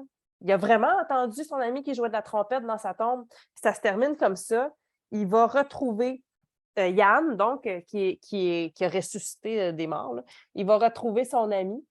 Et puis, son ami va lui dire « C'est vraiment toi? » Puis là, il lui dit « Ouais, je suis désolée de t'annoncer que tu n'avais pas de problème de santé mentale. Tu m'as vraiment entendu. » Et c'est comme ça que ça se termine. Puis on soupçonne qu'il va y avoir toutes sortes d'aventures qui vont se vivre avec Yann, qui, être zombie, il y a des inconvénients parce qu'on pue, puis les gens ont peur de nous, mais il y a des avantages comme on peut tomber sans se blesser, il y a plein d'avantages comme ça dont il va pouvoir profiter. Alors, célébrons nos créateurs d'ici, Jocelyn Boisvert qui publie Mort et déterré. J'ai fait ça vite, hein? Pour que tu puisses continuer, parce que je me suis dit que je pense que tu avais encore des ouvrages à présenter. Ben oui, tout à fait. Donc, écoutez, Wilfrid Loupano et Léonard Cheminot, aux éditions d'Argo, ont réussi un tour de maître, une BD qui est un one-shot, comme on dit. Donc, c'est pas une série. C'est une bande dessinée qui fait plus de 250 pages. Elle est magnifique. C'est un vrai cours d'histoire. Ça s'appelle La Bibliomule de Cordoue. Et c'est l'histoire d'une abomination. C'est l'histoire de la fin d'un rêve. Écoutez, moi, je vais essayer de faire vite parce que c'est comme vous résumez une épopée comme le Seigneur des Anneaux. Cordoue, fin du Xe siècle. Des descendants survivants de la dynastie omeyyade ont fait de l'émirat d'Al-Andalus un califat. Ils ont pour ambition de rivaliser avec Bagdad où règnent les Abbassides qui ont massacré leurs ancêtres. 2 de ces descendants en particulier, les califes Abd al-Rahman III et son fils Al-Hakam II, ont consacré leur vie à faire de Cordoue le lieu de tous les savoirs et de tous les arts. Ils ont construit des universités gratuites, rassemblé des milliers d'ouvrages, accueilli les savants, développé l'art de la copie en arabe pour faire de leur capitale le plus grand centre culturel de l'ouest du monde connu. Mais en 1976, Al-Hakam II meurt subitement des suites d'une attaque cérébrale et son jeune fils Hicham n'a que 11 ans. Avant la lecture, boîte à mots, il y a des nouveaux mots. Dynastie omeyyade, c'est quoi? Un émirat, c'est quoi? Un califat, c'est quoi? C'est où Cordoue? C'est super important de faire ce petit travail-là avant la lecture. Donc, la dynastie des Omeyyades de Cordoue se décline ainsi. Et donc, bien là, donc, ça commence en 759 avec Abd al-Rahman le premier. Et là, on va descendre à Abd al-Rahman qui transforme l'émirat en califat, créant ainsi un État à part entière qui s'affranchit de la tutelle de Bagdad. Il y a eu un fils, alors le voici, Al-Hakam II, conforte l'entreprise de son père. Sous son règne, Cordoue est à son apogée et rayonne dans le monde entier sur les plans scientifiques, politiques et culturels. Lui, c'est le père d'Hicham, mais lui, il meurt. Hicham, donc, est intronisé. On parle rien de ça dans l'intronisation d'une nouvelle personne. Il est intronisé à 11 ans après la mort suspecte de son père. Il a une santé fragile, mais le problème, c'est qu'il laisse en réalité gouverner le vizir Al-Mansur qui le tient reclus dans le palais doré. Comme ça, pendant ce temps-là, le vizir, lui, il a d'autres plans. Puis il se dit, le petit de 11 ans, on va le garder occupé en dedans. Pendant ce temps-là, c'est lui qui fait régner sa politique. Un peu comme dans Is No Good, celui qui voulait être calife à la place du calife. Sauf que là, ça s'est vraiment produit. Alors voilà, c'était la carte du monde méditerranéen en l'an 1976. Et au début, il y a... Alors, vous allez voir ici Tarid, l'homme, et Lubna, la femme. Tarid, c'est le gardien depuis toujours de la bibliothèque de Cordoue, une bibliothèque qui est exceptionnelle. Et on se rend compte qu'ils veulent vraiment brûler tous les livres pour en faire régner un seul. J'embarque pas là-dedans, mais on veut faire régner. Il y a juste un livre qui mérite d'être lu. C'est le seul que les habitants ont besoin de lire, selon le vizir. C'est un livre que tu apprends à bien obéir et tout ça. Donc, pendant ce temps-là, tu as le jeune Marwan qui revient à Cordoue. Marwan, c'est un... Il avait volé un... Il habitait à Cordoue. C'est le meilleur ami, il pense, du vizir, mais il ne reconnaîtra plus le vizir comme il l'a connu quand il était jeune. Et puis Marwan, il avait volé un livre à Tarid quand il était jeune. C'était un livre qui avait beaucoup d'importance. Il revient à Cordoue pour se repentir et remettre le livre. Mais il ne trouve plus Tarid, il ne trouve plus la bibliothèque, il n'y a même plus de livre. Avec une mule, et c'était la mule de Marwan, quoi qu'il avait volé, Tarid, en tout cas, les circonstances font que Tarid se retrouve avec la mule. Il va essayer de mettre tous les livres sur la mule pour sauver les livres. Mais je ne sais pas si vous savez comment c'est pesant des livres et une mule qui n'obéit pas, Mané, elle n'en fait qu'à sa tête. C'est l'élément du monde. Finalement, Marwan et Lubna vont revenir pour l'aider. À travers tout ça, on a ce qui se passe à Cordoue. Le vizir qui dit « Il est fini le temps des bavardages scientifiques, de ces sacrilèges qui éloignent le croyant du message de Dieu. Fini le temps où l'on s'aveuglait avec ses héritages d'anciennes civilisations perdues. Fini le temps des Grecs, des Juifs et des chrétiens. Assez de tout ça. Le voilà, Peuple de Cordoue, le seul livre qui vaut la peine d'être lu, celui que tu dois vénérer, qui contient toutes les réponses à toutes les questions. Alors voilà. C'est le grand vizir qui dit qu'il en soit fait ainsi, et on brûle tous les livres qu'on avait pu retrouver, que Tarid n'avait pas réussi à enfuir, à s'enfuir avec. Donc, OK. Vous devez lire ce livre. C'est un hommage aux livres, à ceux qui les aiment, à ceux qui en prennent soin, à ceux qui savent les rafistoler, à ceux qui savent que quand on se pose une question, la réponse se trouve dans un livre. En premier écho, et voilà la fin où on reprend un peu l'historique. En premier écho à la destruction mystérieuse de la grande bibliothèque d'Alexandrie, la destruction de la bibliothèque de Cordoue constituait une perte irréparable pour le savoir humain. Elle annonçait une funeste série. En 1239, le pape Grégoire IX ordonne aux rois de France, d'Espagne et d'Angleterre de confisquer tous les exemplaires du Talmud, qui était le livre qu'on devait lire. En 1242, Louis IX fit brûler 4 charrettes de Talmud, place de Grève. En 1258, Bagdad fut prise par Khan, le général Hulagu Khan, petit-fils de Gengis Khan, et tous les livres de la bibliothèque de Bagdad furent délibérément jetés dans le Tigre. On dit que l'encre se mêla au sang des 500 000 morts dans les eaux du fleuve. Puis, ce fut au tour des Corans d'être brûlés lors de la Reconquista en Espagne, en 1499, et on en passe et on en passe. À la même époque, au Mexique, le père Zumarraga et l'évêque Landa collectèrent puis brûlèrent l'intégralité des codex et documents mayas, car ils étaient superstitions, mensonges et démons. Seuls 4 ou 5 codex échappèrent à ce massacre. Nous ne saurons plus grand-chose de la culture maya précolombienne à cause de ça. Les livres détiennent un pouvoir. Hein? Le pouvoir, ça peut faire peur. Parce que ces livres ont été écrits par des gens qui réfléchissent. Des gens qui réfléchissent, ça peut faire peur à des gens qui veulent le pouvoir parce qu'on peut les remettre en question. Alors, on va vous passer de plein de massacres. Et ici, comme Tarid l'a fait sur le livre des animaux, Tarid n'osa jamais révéler à Marwan qu'Al-Jaziz, le gobeleux, était mort étouffé sous la chute de sa bibliothèque parce qu'il lui parlait de plein de choses. Plus symbolique qu'efficace après la popularisation de l'imprimerie, la destruction des livres ne s'arrêtèrent pas pour autant. Hier, le Vatican, Hitler, Staline, Mao. Aujourd'hui, Daesh, Boko Haram. Et à toutes les époques, les religieux de toutes les chapelles, dès que l'occasion leur en est donnée. En 2007, la bibliothèque de Bagdad fut entièrement détruite à nouveau, cette fois par les bombardements américains.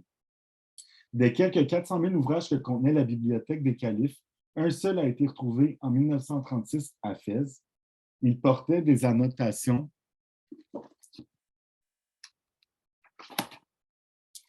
d'Alkam II.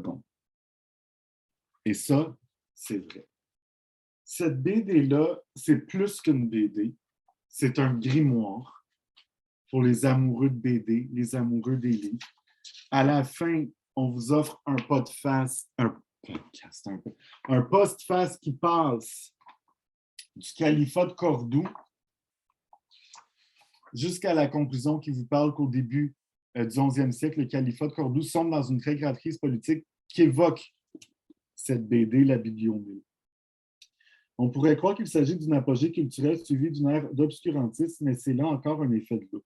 Quoique régulièrement attaquées, les bibliothèques ne disparaissent pas. Elles changent seulement de propriétaire.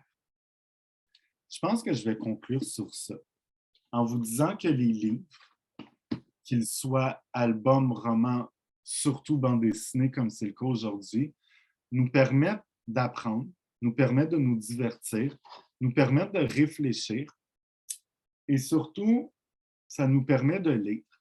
Et quand on aime une BD, on aime la partager. On le voit chez les ados. Des BD, des mangas, surtout, ça se passe entre mains, ça se les prête, parce que ça crée un effet de mode. Alors, on espère que nous nous avons inspiré et nourri avec les mangas et les BD qu'on vous a présentés. Maintenant, c'est à votre tour de les introduire aux jeunes lectrices, aux jeunes lecteurs, et souhaitons que nous pouvons créer des modes littéraires avec des BD, des mangas de qualité et intelligents. Je vous remercie beaucoup. Anne-Marie, je te laisse le mot de la fin. Merci, Nicolas. Franchement, tu as présenté comme un ouvrage qui suscite mon intérêt et ma curiosité, mais ça a l'air d'être tout un pavé à découvrir. Alors, je vais prendre le temps de le faire dès que j'ai l'occasion. C'est un bon projet de vacances, à mon avis. Donc, effectivement, on espère que cette journée aura su vous intéresser. Je pense que pour conclure sur la bande dessinée, de mon côté, ce que j'aurais envie de dire, c'est que la bande dessinée et le manga, puis toute la présentation de ce qui vient de chez la boîte de diffusion, je pense que comme adulte, il faut oser. Puis comme adulte, il faut avoir le courage de présenter des bandes dessinées et des mangas parce que ce qu'on veut, puis c'est là-dessus que Nicolas a commencé la journée, ce qu'on veut, c'est faire lire les jeunes. Et ça, on sait que c'est un outil qui fonctionne pour les faire lire. Alors, allons-y tout simplement avec ce genre parce que ça marche et parce que c'est bon. On en veut, on en mange et on en redemande. Merci d'avoir été là. Je vous souhaite une très belle soirée. Suivez nos réseaux sociaux pour connaître nos prochaines animations et représentations. Et on on espère vous retrouver prochainement dans d'autres animations. Alors, au plaisir de vous revoir. Merci d'avoir assisté à cette journée complète. À bientôt. Bonne lecture au pluriel.